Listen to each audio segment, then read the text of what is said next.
Noticiario 1936. Los 150 días que cambiaron la historia de España.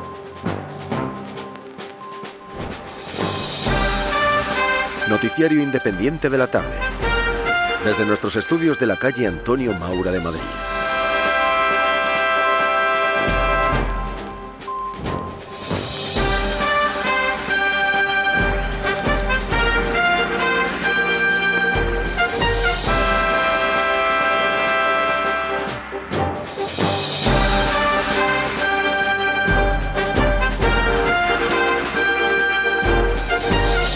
Bienvenidos, queridos radioyentes, a nuestro boletín informativo en Radio Universal correspondiente al día de la jornada, al 12 de junio de 1936.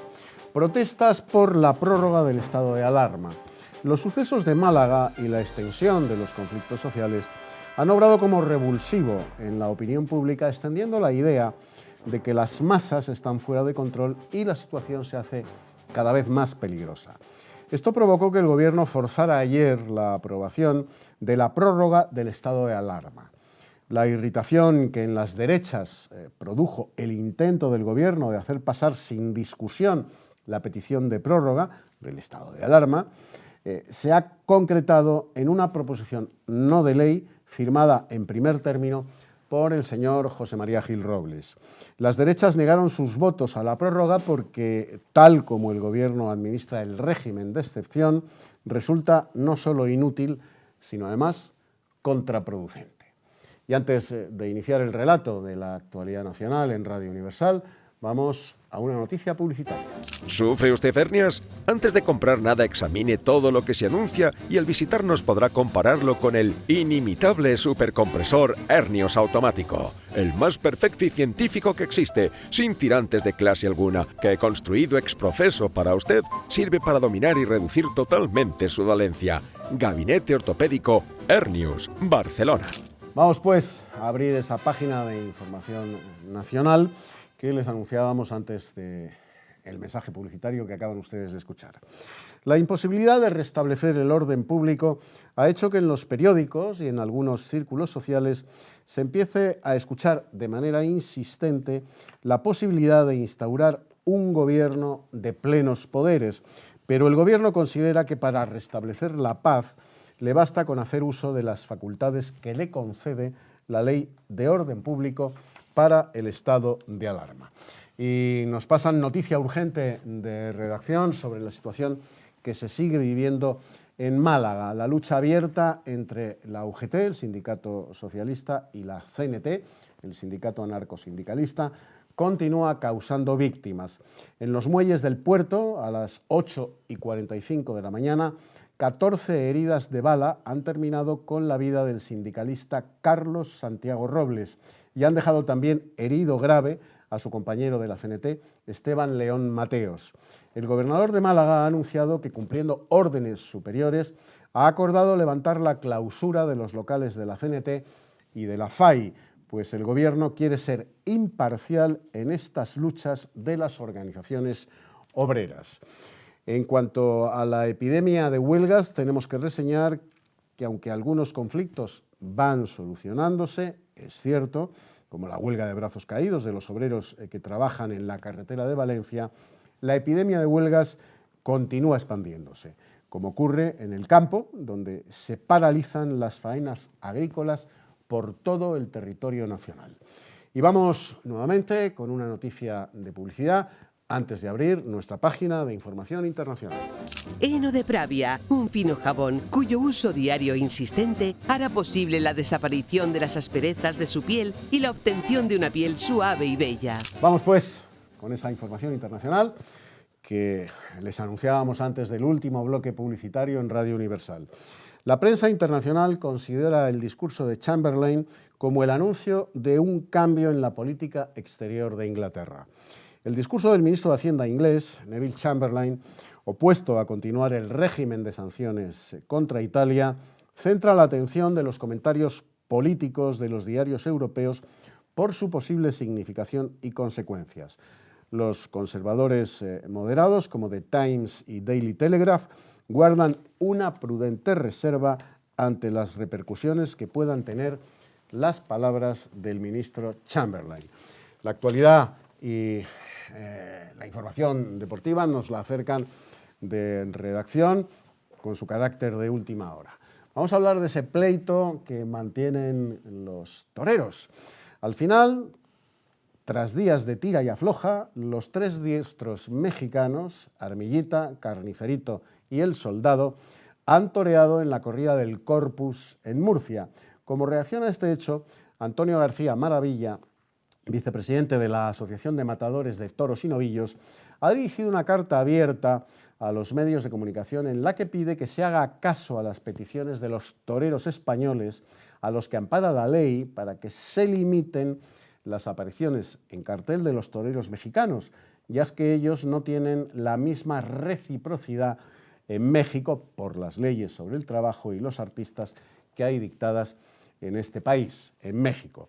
Y en cuanto a la información deportiva, hay que reseñar que la participación efectiva de España en los Juegos Olímpicos de Berlín depende de que el Gobierno de la República conceda o niegue la subvención que el Comité Olímpico Español tiene solicitada para cubrir los gastos de la expedición olímpica española a Berlín.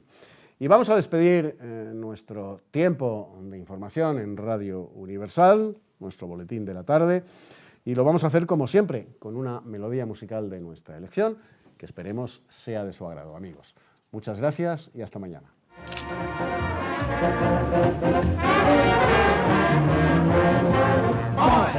Ginger dynamite, all the surf night, back in Nagasaki where the fellas to the backyard, women make you wacky woo, raise it, entertain, hurry up, hurry up, back in Nagasaki where the fellas to the backyard, women make you wacky woo, pooch, I'm a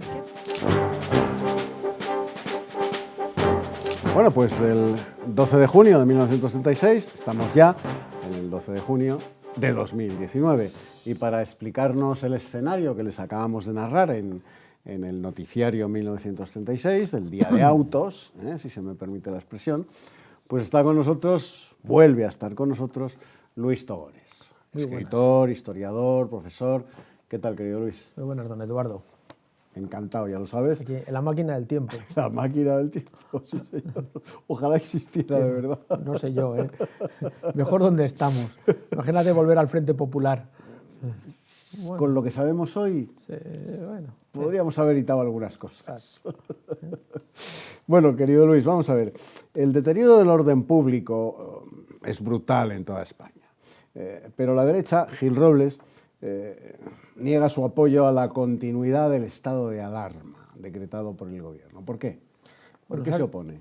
El estado de alarma, en el fondo, es un tema recurrente en todo el gobierno del Frente Popular y prácticamente de la República. Es decir, el estado de alarma era el paso previo al estado de guerra, con la diferencia está que el gobierno seguía, digamos, los militares no entraban en el control. Claro, el sistema de alarma se está empleando para que, en el fondo, el gobierno del Frente Popular y el de la República haga lo que quiera, porque son poderes excepcionales. Y, lógicamente, la derecha, aunque se pase el día protestando, porque el deterioro de orden público, los tiroteos, las huelgas, han ido creciendo desde febrero, cuando ha llegado el Frente Popular, pues, hombre, lo que no quieren darle es, encima, las atribuciones a dejar que la calle siga sin ser controlada y vaya aumentando, y encima el gobierno tenga unos instrumentos teóricamente para poder reprimir. Reprimir normalmente los partidos de derechas, mientras que dejar los de izquierdas. Entonces, por eso cuando se pide la votación para que el estado de alarma continúe, van a votar en contra. Claro, pero es un tema casi más de política interior que realmente de mantener el orden público, porque si realmente el Frente Popular, el gobierno de Azaña, hubiese ejercido el control con las armas y los instrumentos que le daba el estado de alarma, la derecha habría votado a favor. Pero como digamos que manipulaban ese estado de excepción, claro, pues evidentemente se ponen en contra. Esa es la razón por la que la derecha se pone en contra. Vamos a ver, Luis, afirman desde el gobierno que los problemas laborales los tienen que solucionar los jurados mixtos. ¿Qué eran estos jurados mixtos? Los jurados mixtos es una cosa que venía ya desde la época de Primo de Rivera, y era unos jurados donde había tres partes. Por un lado estaban los sindicatos, la representación de la clase obrera, por otro lado estaban los empresarios, y luego había, digamos, un árbitro que lo ponía al gobierno. Entonces era, digamos, en cierta forma una especie de tribunal, no de justicia, sino un tribunal laboral que digamos que tenía que mediar y buscar el acuerdo entre las dos partes normalmente en pleito. Pero esto venía desde el tiempo de Primo de Rivera y esto estaba así, pero la verdad es que no funcionaban. ¿Por qué? Porque los sindicatos, digamos, la parte obrera, sobre todo la UGT y la CNT, estaba subida, estaba en estado de práctica rebeldía y además con un apoyo parlamentario que lo sustentaba esa revuelta en la calle. Y entonces, cuando dicen los de los jurados mixtos, la idea es muy buena y de hecho era la solución, pero no se aplicaba, es todo palabrería en los periódicos, porque en la realidad quien manda en la situación laboral de la República y del Frente Popular es la calle, lo que está mandando. Por eso el estado de alarma se justifica, etcétera, etcétera, porque se ha perdido el control de la calle. Los supuestos representantes de los trabajadores, UGT y CNT, no estaban por la labor de solucionar los problemas de los trabajadores, sino de hacer la revolución. Sí, y además recordemos que una parte importante de esos sindicatos tenían pistoleros y milicias que se liaban a tiros por las calles, es decir, que era una situación hoy día impensable. Pues de eso vamos a hablar, Luis. ¿Por qué se liaban a tiros la UGT y la CNT entre ellos? Bueno, tú sabes que la izquierda, vamos a llamarle mundial, estaba dividida prácticamente en tres grandes grupos. Estaban por un lado los comunistas, que era de Stalin, por otro lado estaban los trotskistas, que era del POUM, luego estaban los socialistas, que realmente no eran comunistas, pero en esta época una gran medida está en la órbita de Moscú, y luego están los anarquistas. Los anarquistas, que era el partido, digamos, obrero más importante en España, ellos estaban en otra onda, porque el modelo de sociedad no tenía nada que ver, digamos, la sociedad rusa, Estado totalitario, con una sociedad, podemos decir, sin Estado, que es lo que propugnaban los anarquistas. Entonces, claro, cuando teóricamente estaban todos en contra de la clase burguesa, opresora y capitalista, pero cuando querían definir un modelo de Estado, el Estado de la CNT y sus pistoleros de la FAI no tenía nada que ver con lo que querían Largo Caballero, el PSOE y el Partido Comunista. Entonces, claro, al final había que luchar por el control de la calle en algunos momentos cuando tenían intereses enfrentados y ahí se enfrentaban a tiros y ahí estaba la pugna importante entre los dos sindicatos, normalmente ganando la UGT porque era la que estaba en el gobierno, mientras que la CNT era un partido, digamos, fuera del arco parlamentario. Pero esta pugna venía también de atrás. Has hecho referencia antes al directorio militar de Primo de Rivera y ya con Primo de Rivera la CNT y la UGT... Claro, porque además, como sabes, la UGT y el Partido Socialista colaboró activamente en los jurados mixtos y con la dictadura de Primo de Rivera. De hecho, el PSOE era un partido insignificante y empieza a ser algo porque Primo de Rivera lo utiliza en cierta forma, como podemos decir, de cuña para organizar la clase obrera, y la cuña que mete en la clase revolucionaria es el Partido Socialista, y es una cuña que la clava en el corazón de la CNT y la FAI, y de ahí vienen todos los problemas que se van arrastrando y que luego en el año 37 serán los grandes enfrentamientos en plena guerra civil en Barcelona, donde los socialistas y comunistas masacran con apoyo catalanista a la CNT. A la CNT, a los anarquistas, efectivamente. Bueno, en el ámbito internacional hemos destacado en el informativo del día de hoy, del 12 de junio de 1936, el conflicto en Palestina. Esto es algo eterno. El conflicto en Palestina entre palestinos y judíos, o por mejor decir, entre musulmanes y judíos. ¿Quién mandaba en el territorio al que hacemos referencia? Era un mandato británico. Sí. Cuando acaba la Guerra Mundial, tú sabes lo que es el Imperio Turco, se divide. Y el Extremo Oriente se divide en una parte, que es la que dan los franceses, perdón, en teoría es un territorio de la Sociedad de Naciones, pero que lo administra Francia, y otro territorio que lo administran los ingleses.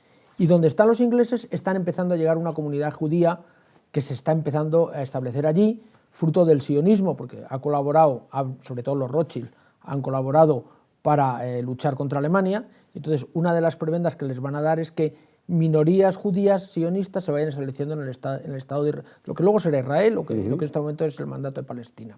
Y lo que está empezando a ver son las primeras fricciones que duran hasta la actualidad entre la población originaria que hay en el mandato, que son musulmanes, los palestinos, y las comunidades judías que están creando pueblos, los famosos kibbutz, con sus granjas y sus plantaciones, y que claro, llegan a un enfrentamiento porque hay una realidad. En este momento ya se dan cuenta que están compitiendo por el control, no político, porque mandan los ingleses, pero sí físico del territorio. Sí. Claro, la comunidad árabe se empieza a dar cuenta y hay un sector que se enfrenta a los judíos y ellos, digamos, responden también con el uso armado y empieza a haber el inicio de una violencia que se prolonga hasta la actualidad. Se prolonga hasta hoy, sí, efectivamente. Para terminar, Luis Togores, y rápidamente, ¿por qué el gobierno de España se negaba a dar ayuda, a subvencionar a los comités olímpicos españoles para ir a la Olimpiada de Berlín, la Olimpiada del 36. Es muy sencillo. En Berlín gobierna Adolfo Hitler y evidentemente un gobierno de Frente Popular furibundamente anti-alemán, donde además Hitler había ilegalizado a los partidos socialistas, partidos comunistas, los estaba persiguiendo, pues no querían hacer el juego a una gran Olimpiada para el éxito de Hitler. No te doy dinero, no vas a la Olimpiada. Pues hasta aquí hemos llegado en la ocasión de hoy. Muchas gracias por su atención y hasta mañana a la misma hora, a las 9:30 de la noche. Gracias, amigos. Adiós.